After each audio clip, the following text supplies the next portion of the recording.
والصلاة والسلام على رسول الله وعلى آله وصحبه ومن والاه. ربنا آتنا في الدنيا حسنة وفي الآخرة حسنة وقنا عذاب النار آمين.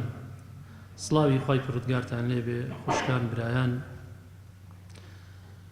لەم کۆڕەدا پشتیوان بە خوای پروردگار باسی ناسینی سروشتی خەڵک ئەکەین بە شێوەیەکی گشتی، یاخود خەڵک ناسین.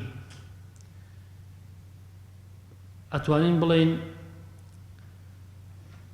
ئەگەر خەڵکمان ناسی گلەیی و گازندەمان نامێنێ یاخود کەم ئەبێتەوە. کەواتە ناسینی خەڵک کار ئاسانی زۆرمان بۆکە.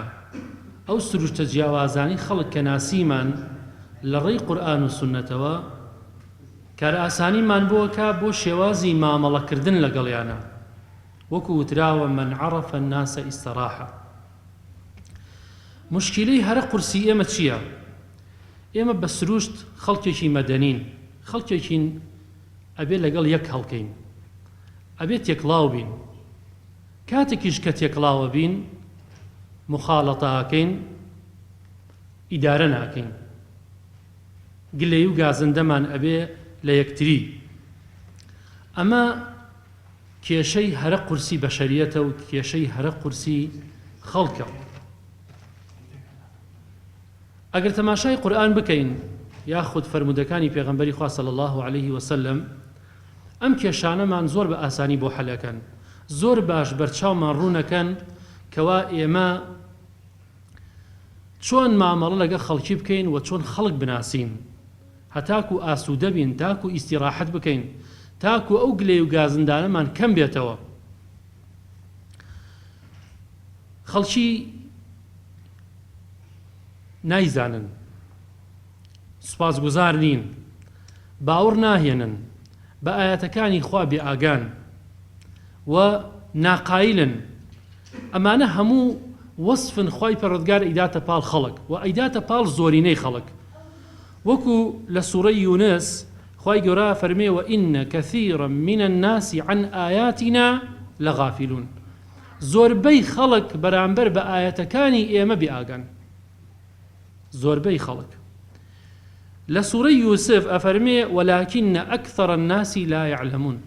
زۆربەی خەڵک نایزانن.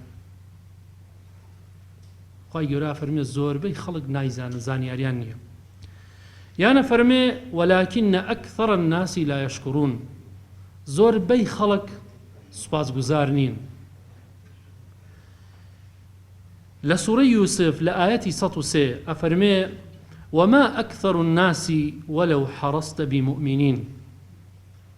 ڕۆ کاتە پێغەمبەری خوا صلی الله عليه وسلم هەر چەندە بتەوێ سووربی لەسەر ئەوەی ئەو خەڵکە ئیمان بێنن، زۆربەی ئەو خەڵکە ئیمان ناهێنێ.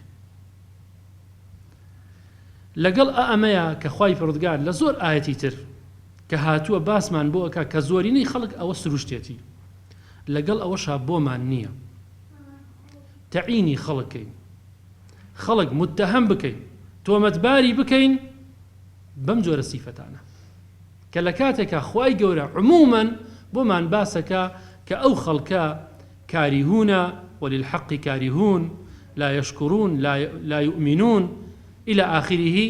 کە خوای گەورە باسی ئەو خەڵکەمان بەو شێوەیە بۆکە، بەڵام مافی ئەوەمان نییە، ڕێگەمان پێ نەدراوە ئەو خەڵکە بەتەعین بڵین ئەوە فڵان کەس ئەو سیفەتەی تایە، ئەوە فڵان کەس سوپاسگوزار نییە، فڵان کەس بێباوەڕە.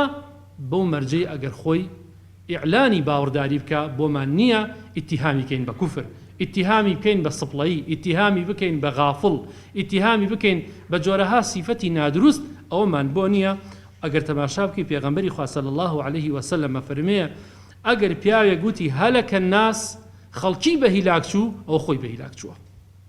ئەو خەڵکانەی کە ئەوە سیفەتیانە کە خەڵک تۆمەتبارەکەن بە لە ناوچوون، ئەوە خۆیان لە ناوچوون. یان خوای گەورە لە سوورەتی الأعراف ئەفەرمێ ولا تبخسوا الناس أشياءهم. دیسان ڕووەکاتە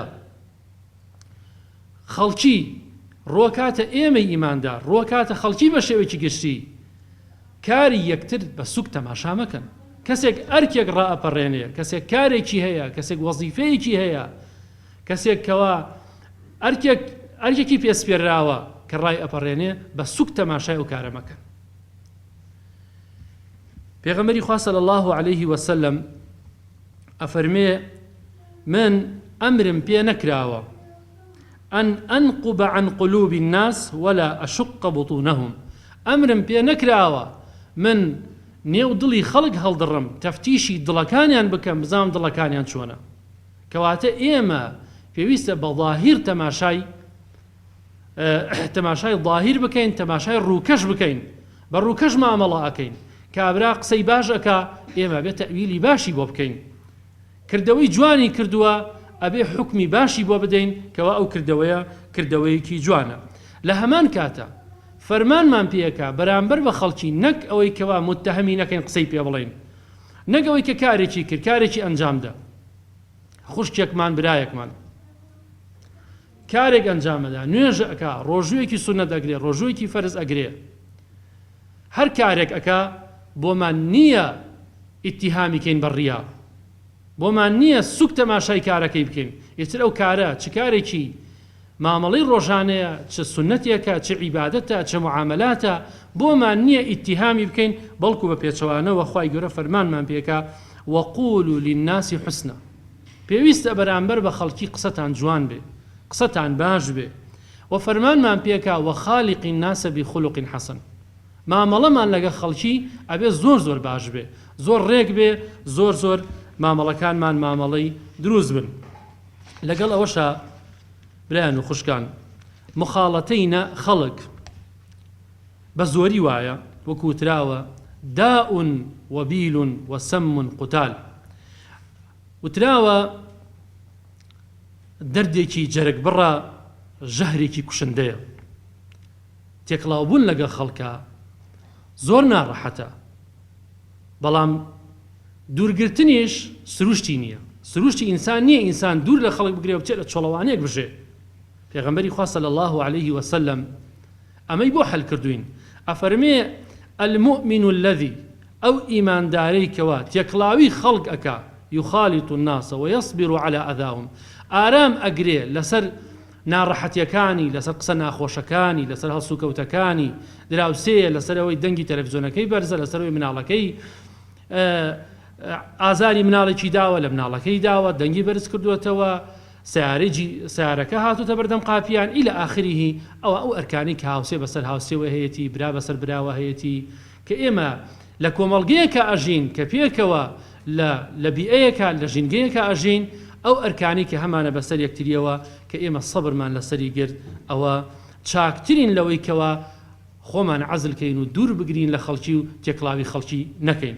ئەوە پێغەمبەری خوا صلی الله عليه وسلم ئەوەی بۆ ڕاست کردوینەتەوە، ئەو تێگەیشتنەکەوە ئەو مسلمانەی کەوا تێکڵاوی خەڵکەکە و سەبر لەسەر ناڕەحەتەکانی ئەگرێ زۆر زۆر چاکترە. أفضل من المؤمن الذي لا يخالط الناس ولا يصبر على أذاهم.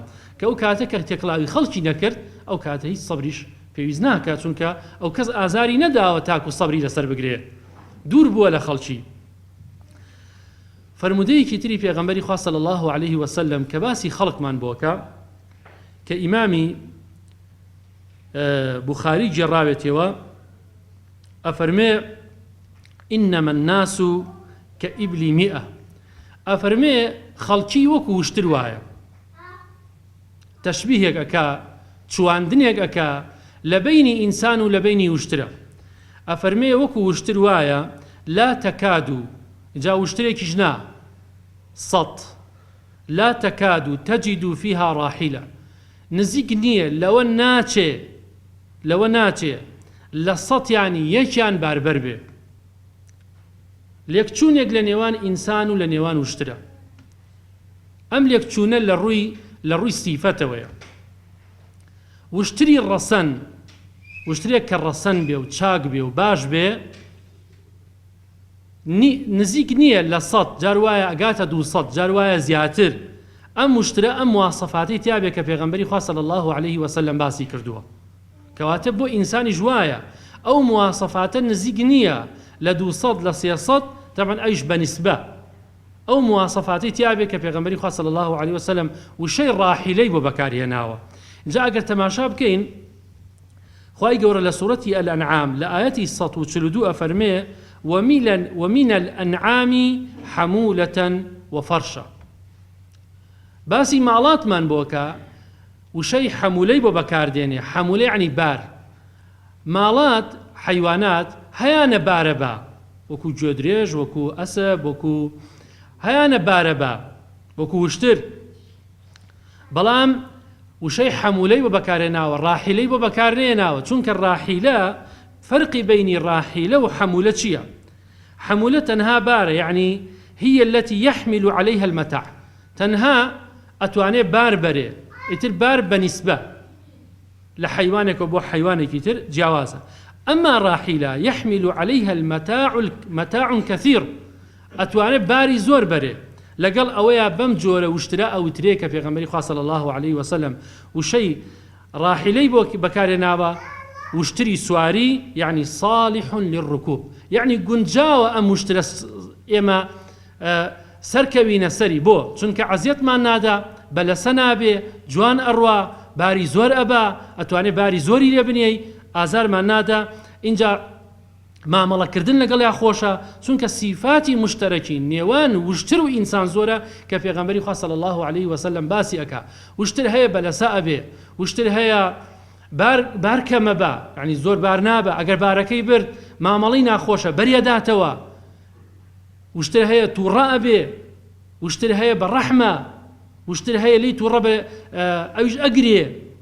یعنی جۆرەها ناوی وشترمان هەیە، جۆرەها جۆری وشتر هەیە و صیفەتی جیاوازیان هەیە و صیفاتی مشتەرەکیشان لەگەڵ ئینسانە زۆرە کە پێغەمبەری خوا صلی الله عليه وسلم ئەم لێکچوانە ئەکا لە بینی ئینسان و وشترە، ئەوەیە کەوا هەموو ئینسانێک شایەنی ئەوە نییە تۆ ڕەفاقەتی بکەی. وەکو وتراوە قوتەی قسان لەم حەدیسە أن الناس إذا رأيتهم كاتك تو خلشي أبيني بظاهر تسكيكي ريشكي هي مثلا إنسانا التزامي هي لبياوانا لخشكانا محجبية لشيكي بسروية دمي بذكرى لو يتو تسكي بكي كما إنسانك زور زور باشا بلام كاتك تاقيكيتو كاتك صحبتي لقلكي كاتك سفري لقلكي أو كاتا بودر أكوي لبابتي درهم ودينارا كأو كسا زور جياواز بو لوي كبروالد بينيتت خۆ بەڕواڵەت ئینسانێکی تەواوە لە یەک ئەچین، بەڵام لە صیفاتە سیرەکەی زۆر زۆر جیاوازین. بۆیە پێغەمبەری خوا صلی الله عليه وسلم ئەم لێکچوانەمان بۆکە لەگەڵ ئەوەشە ئەبێ لە بیرمان بێ وشتر کە پێغەمبەری خوا صلی الله عليه وسلم فەرمووی لا تكاد تجد فيها راحلة ياخذ الراحلة هاتووە کە نزیک نییە لە سەتیان یەکیان باربەر بێ، یعنی باری ڕاحیلە بێ. لەگەڵ ئەوەشە وشترەکانی تریش ئەوە نەبێ زەربی سفر کرد بێ، ئەوانیش بار ئەبەن بەڵام باری کەمە بن، بار ئەبەن بە تەبیعەتی ناخۆشیان. بۆیە لەگەڵ ئەوەیە وشتر شیرەکەی بە کەڵک دێ ئەگەر باریش نەبا، لەگەڵ ئەوەیە وشتر گۆشتەکەی بە کەڵک دێ، کوڵکەکانی بە کەڵک دێ، زۆشتی تری هەیە وشتر بە کەڵک دێ کە لەوەیە لە حیواناتی تراوانە بێ، کە ئەمە باسێکی زۆر تێر و تەسەلە ئەگەر لەسەری بچین. بەڵام هەر بۆ شاهید هێنامانەوە کە ئێمە خەڵکی بناسین کە پێغەمبەری خوا صلی الله عليه وسلم وا تعریفی خەڵکی بۆ کردوین. هەموو کەس شایەنی ئەوە نییە کەوە بگونجە سەرکاری خەڵک بکە، بگونجێ ئینسانێکی مدارات بکە لەگەڵ خەڵکە، خەڵکێکی نەرمونیان بێ، خەڵکێک بێ کەوا نەفەس درێژ بێ. ئەوە تا پێغەمبەری خوا صلی الله عليه وسلم فەرمێ إن الله يحب العبد، خوا چی خۆشەوێ؟ خوا بەندەیەکی خۆشەوێ سهل البيع، خۆشیانی ئێمە لەم چوار وەصفەی پێغەمبەری خوا صلی الله عليه وسلم دەرناچێ. یان ئەوە تا ژیانمان لە مامەڵەیە سهل البيع، لە بەیعە سهلە، لە کڕین و فرۆشتنە، لە شیڕاءە سهلە، لە قەضاءە سهلە، لە ئیقتیضاءە سهلە. ئیقتیضاء یعنی کاتی ناچار ئەکرێ، کاتە تووڕە ئەکرێ، لە هەموو کاتەکانە سهلە کە خوای گەورە ئەم کەسانی زۆر خۆشەوێ. بۆیە ئەم کەسانە کەسی دەگمەنن، وەکو وتراوە الكرام في اللئام كالغرة في الفرس، خەڵکی بەڕێز و خەڵکی زۆر چاک. ئەها وشت حیوانێک ئەسپێک ئەگەر ببینی سەرەکەی سپایەتیەک لە نێو چەوانیایە هەموو لاشەکەی تری ڕەشە. بۆیە لە پندێکا وتراوە خەڵکی لیئام یعنی خەڵکی لیئام زۆرن بۆیە چاکە و خەڵکی پیا و خەڵکی لێهات و خەڵکی ئەوەی کە مدارات ئەکا و لێزانە و قابلیەتی سوحبەت و ڕەفاقەتی هەیە ئەوە وەکو ئەوە چۆن لەنا ئەو هەموو ڕەشایی ئەو حەیوانەیە شتێکی سپی هەیە قوڕەیەک هەیە ئەو ئینسان ناو کۆمەلگای ئەوە کەمن دەستیان بۆ درێژەکرێ لا يستوي الخبيث والطيب خوا بە پێغەمبەرە فەرمێ صلی الله عليه وسلم ئەی محەممەد بە ئیمانداران بڵێ پیس و پاک وەک جێک نییە با زۆری ئەو خەڵکە زۆرە ئەو خەڵکە پیسە سرد لێت یەک نەدا سرد نەسوڕمێ لەو خەڵکە زۆرەی کە هەن چونکە ئەو خەڵکە زۆرە تامی ئەو خەڵکە کەمە نادا کە لای خوای پەروەردگار کێشیان هەیە سەنگیان هەیە قورساییان هەیە چونکە خەڵکی چاک و باش و پیا و مرد لە ناو کۆمەڵگەیە کەمن وەکو ئەو سپیایەوانە ناو حەیوانەیە هەن بۆیە ئێمەژە بێ خۆمان ئامادەکەین لەو خەڵکە چاک و باشە بین چونکە ئێمە ئیماندار بەڕاستی هەر ئەوەمان لێ چاوەڕوان ئەکرێت